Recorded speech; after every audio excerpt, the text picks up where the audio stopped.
Hi, I'm Laura Flanders. Today on the show, Naomi Murakawa indicts liberals for expanding the system of mass incarceration, and we take a look back at our coverage of the Black Lives Matter movement from its earliest days. All that and a few words from me on mandatory minimum sentences in 1790. Welcome to our program.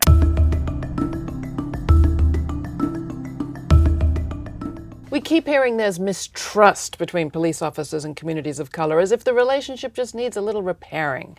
But the fact is, police don't suffer from a deficit of procedure. They suffer from an excess of power, says our next guest.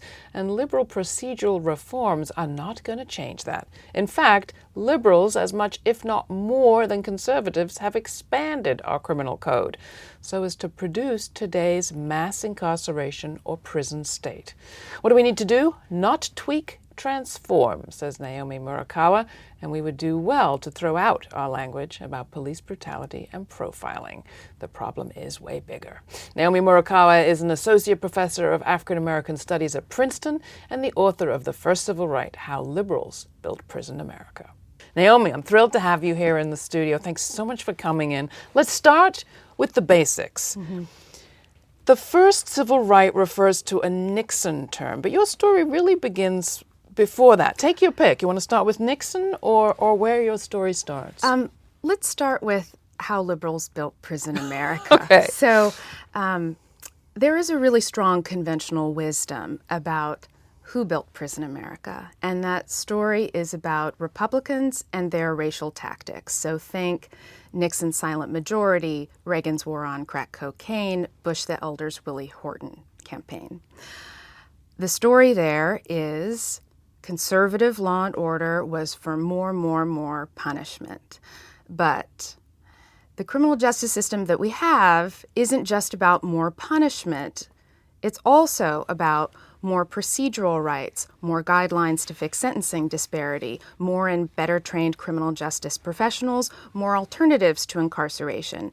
These are the trademarks of liberal law and order. And with these, liberals tried to build the bias out of the criminal justice system, but what they did was build a bigger, stronger criminal justice system with procedural rights giving a patina of legitimacy. So even as we tried to do kind of kindler, gentler policing, we just ended up with more policing. Yeah. But you talk about where this began in terms of our history, the 40s, the 50s.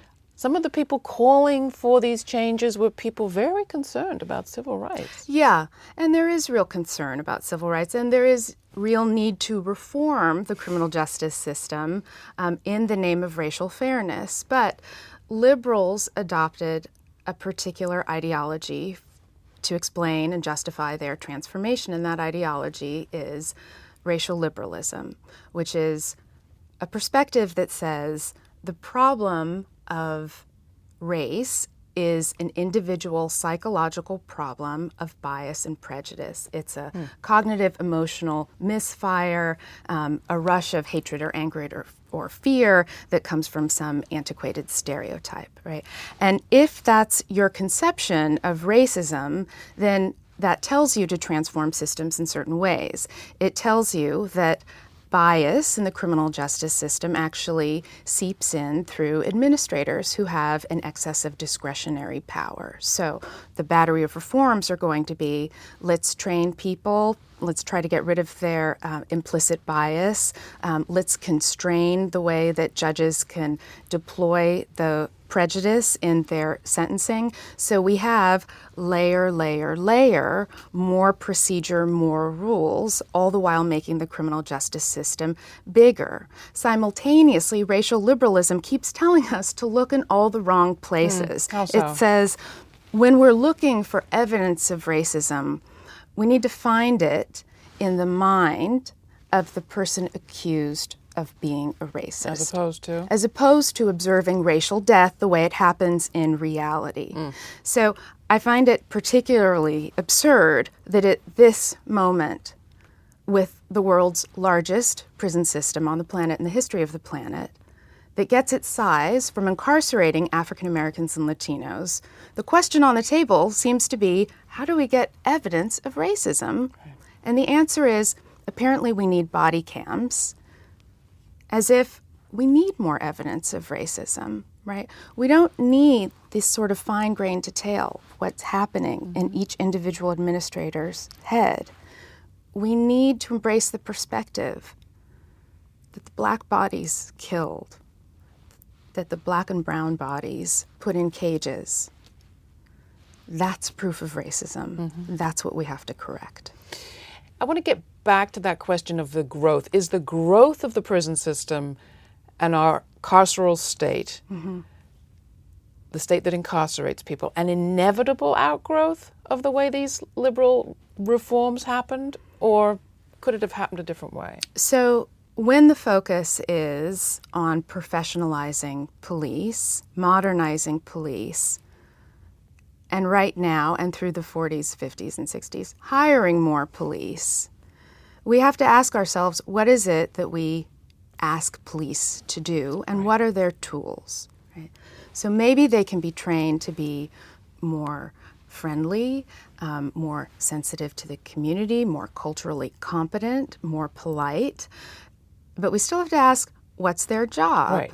And their job is enforce criminal law, use force as necessary. And by the way, we're a culture that only knows how to criminalize. We have a variety of social problems, massive inequality and misery, mental illness, drug addiction, homelessness, deep poverty, and we address those with policing. How is racial liberalism or liberal racism different from the conservative sort? It has a different tone and tenor, but it's not really different. So we can think about, for example, racial profiling, right? Or what it is to have a profile of black criminality. And when we think about these terms, racial profiling, racial criminalization, the conflation of blackness, criminality, there's a tendency to go to the sort of Willie Horton example of there are moments when racist politicians exploit public sentiment and put forward these stereotypes, right? And that's certainly true. But we also have a standard refrain that we hear from a variety of left-leaning actors, and that refrain is, black people commit crime because they've been injured, because they're poor, because they face discrimination. Now, these may sound like opposites. It may sound like you have conservatives saying, let's be contemptuous about black people's bad choices, and you have liberals saying, let's have pity for black people's bad social conditions. Sounds a little different in tone, but the target is the same. The target is black people, right? They've already converged on the most important question, which is, who are we supposed to think of when we think of criminals? They give the same answer. Think about black people. And once the target is locked on black people, that's it. So let's talk about some of the people that are out there right now running for office, say, on the Democratic side. What really concerns me about political elites, with whatever alleged good intentions, right now is that they are taking what is the truly transformative potential of Black Lives Matter and producing positions of advocacy that are about minor technocratic reforms that are in many ways likely to make policing stronger. Hillary Clinton is now amongst a chorus of people who are advocating decarceration or alternatives to incarceration. But here again is where the history of what liberals have done can really warn us against adding these appendages to the criminal justice system. So what we know is that everything that's introduced as an alternative to incarceration usually becomes a supplement to incarceration. Parole was supposed to help cut sentences shorter. Parole officers were supposed to be helpful, almost like social workers. What is it we know now?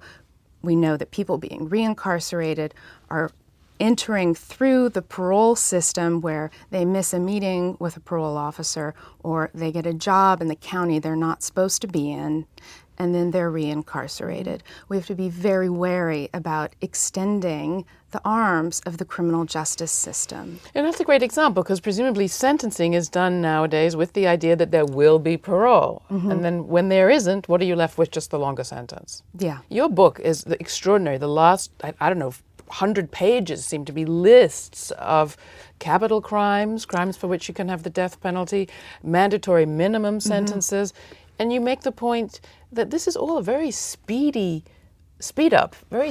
expansion. For the first 200 years of our history, it wasn't this way. Yeah, that's right. So in 1787, there were 3 federal crimes. Now there are more than 5,000. There are hundreds and hundreds more at state and local levels, right? Criminalization, and in particular racial criminalization, is our mode of governance, right? And this is what we have to tackle frontally rather than looking at these sort of administrative tinkerings with the criminal justice system. So I want you to talk to me about how we unravel this. The only little moment of cheer I get from your analysis is, well, if it escalated so fast, maybe it could de-escalate in our lifetime. Yes. Do you think it's possible, and if so, how? I think that we need to focus on dismantling, attending to the questions of the scale, scope, and racial concentration of the criminal justice system. That means actually turning away from most of the reforms on the table right now, which are about adding some administrative layers to how we're going to check police, adding more training for police. What we need is actually massive decriminalization. So we need to slash incarceration rates without creating prison-like alternatives like house arrest, probation, ankle monitors. We also have to slash the arrest rate without coming up with arrest-like alternatives like summonses and fees and fines. Right? We need to turn away from the criminal justice system entirely and work towards decriminalization. When we think about racial death and the way we use the criminal justice system to hold the class and color line, we should not, in our reform, think about the worst or the most extreme cases. So the reforms for policing now actually shouldn't be organized around these incidents of policing that allegedly has gone wrong. We actually need to look at the cases where policing goes right, right? So let's just look at the modal case, the typical case. The bread and butter of what police do is that they arrest and give summonses for misdemeanor offenses. The typical case in a criminal court is a misdemeanor case. So and here we're talking about things like being caught driving with a suspended license, perhaps public drunkenness, vandalism, if you're young, if you're black and young, or black transgender and gender nonconforming, pickups for curfew violation, for running away, right? This is what we're looking at when we talk about the problems of criminals that we're dealing with. We actually need to just turn away from that entire apparatus, stop trying to perfect it, and begin the task of massive decriminalization. Are there models out there that you're excited about where people are doing the kind of rollback, unpicking the carceral state in ways that you think could be replicable? So I think that it is certainly a step in the right direction when organizers from Black Lives Matter call for an end to broken windows policing. And the way I hear that is, let's change the routine, everyday, bread and butter way that policing happens. Let's not just look at the so-called extreme cases. That's tremendously important work. We need to, in undoing broken windows policing, undo it not just as policing tactic or strategy or attitude, but we actually need to decriminalize all the parts of the criminal code that empower police to make those decisions. There's lots more in the book, people. The First Civil Right, How Liberals Built Prison America, by our guest, Naomi Murakawa. Thank you so much for coming in. We will put a link to the book at our website. There's more coming up. Stay tuned. This program has been on the streets and in the studio with activists from the Black Lives Matter movement from the very first days. Today we present a look back at some of the highlights of our coverage.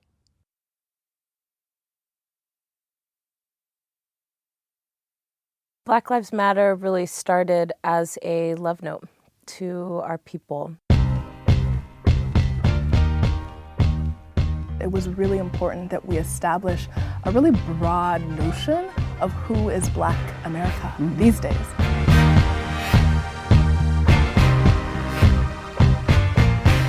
We have to see this as a global movement.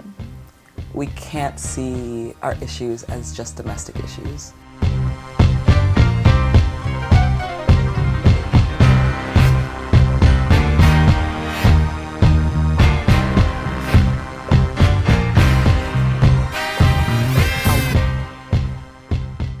In the aftermath of the acquittal of George Zimmerman in the murder of Trayvon Martin, I know I personally felt like I got punched in the gut. Living Black in America, we do know that it's rare that justice is served for Black communities. The other thing we were hearing was, this is a terrible tragedy, and so what we need to do is X, Y, and Z. X, Y, and Z being pull up your pants. X, Y, and Z being we need to vote, we need better education, we need stronger families. But all of those things really blame Black communities for our own conditions. I think the mere fact there are folks who have to say that, like I matter. That means there's inherently something that's telling me that I'm not.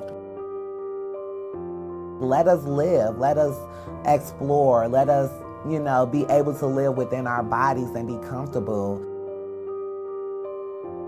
The issue was never just about Mike Brown. It was about an endemic system, an endemic sort of history of police violence. There can't be economic justice in this country unless there's racial justice in this country. The refusal of folks in the U.S. to see what it is that we are doing around race recreates these structures of segregation.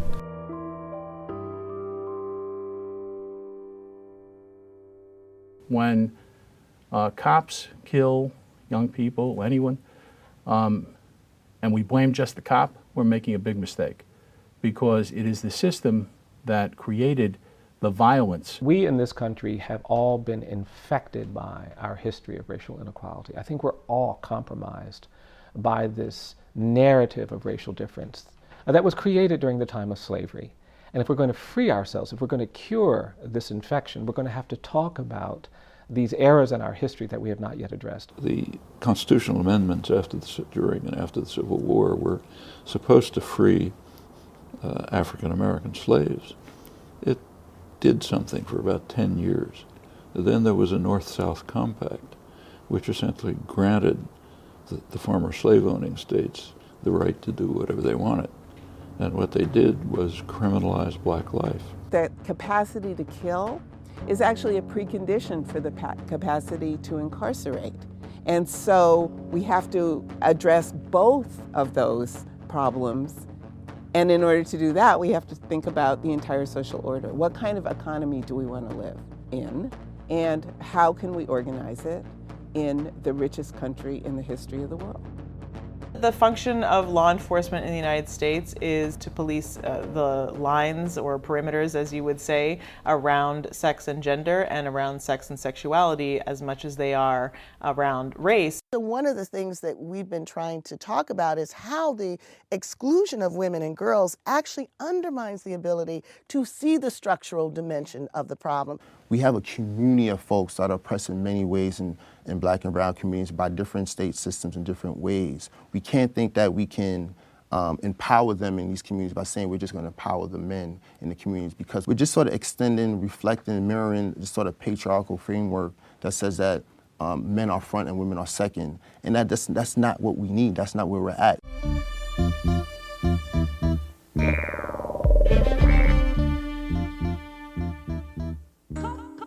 We saw folks from South Africa, folks from Ireland, folks from all over the world sending messages.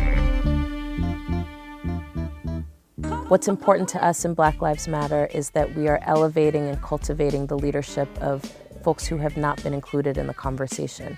That includes Black trans women, that includes Black immigrant women, Black disabled folks, Black incarcerated and formerly incarcerated people. The way that we understand how movements happen in this country is behind one charismatic leader. And it's really hard for people to wrap their heads around a movement that is full of leaders. You got to go in just like a jazz musician trying to learn something from the younger generation. You know, you have a certain genuine humility and a certain willingness to learn and listen. If we want a full democracy in this country, we can't just have people following one person.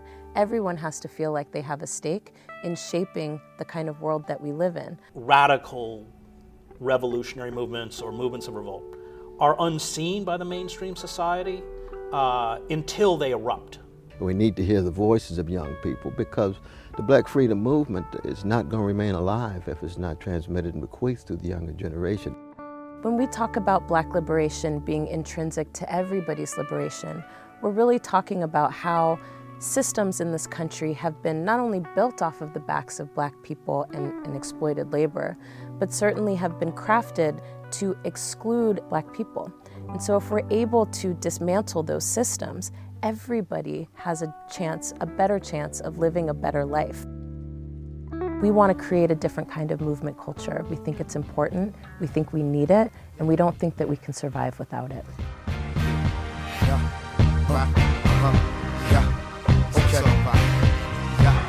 Check it out.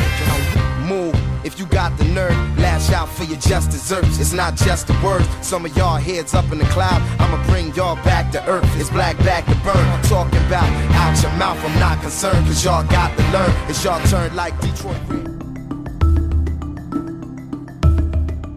For more of our special coverage on Black Lives Matter, check out our website. What got a person locked up, no matter what, in 1790? Piracy. Period. At the birth of the Republic, mandatory minimum sentences were a rare and targeted thing. Attacking and robbing ships at sea got you life. No ifs, ands, or buts. What gets a person a mandatory minimum sentence today? Any one of 261 different crimes. Princeton professor Naomi Murakawa took a look for her book, The First Civil Right, How Liberals Built Prison America. In that, she chronicles how for the first 200 years, Americans managed somehow to get by with only a handful of mandatory minimum laws. Those governed specific federal crimes. Refusing to testify before Congress would get you a month, bribing a federal inspector 6 months, forging a U.S. seal a year. It wasn't until the 1980s that Congress started passing mandatory minimums left and right. And we do mean left and right. 2 terms of tough-on-crime Reagan and Bush Republicans added 72 new and expanded mandatory minimum statutes. Clinton's 2 terms added 116. A third offense of carrying a firearm now brought a mandatory 15-year term. Possession of 5 grams of crack cocaine, a 5-year mandatory minimum. Quoting Joe Biden in 1994, Murakawa reminds us of the liberal Democrats' approach to all this. Quote, the liberal wing of the Democratic Party is now for 60 new death penalties, 100,000 cops. The liberal wing of the Democratic Party is for 124,000 new state prison cells.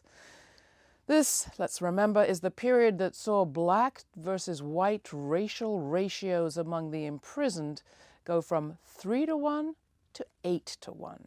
Tripled between 1985 and 2000, the number of mandatory minimum crimes engorged the prison system and locked up, especially women, mostly women with children. In Murakawa's book, the list of mandatory minimum statutes on the books in 2010 runs to 20 tightly typed pages.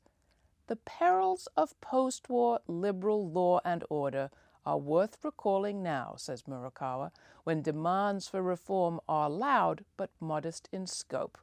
It's not rocket science why the U.S. has the world's biggest prison population by far. It's our policy of imprisoning. The solution's not kinder, gentler incarceration or better oversight. It's an entirely different approach.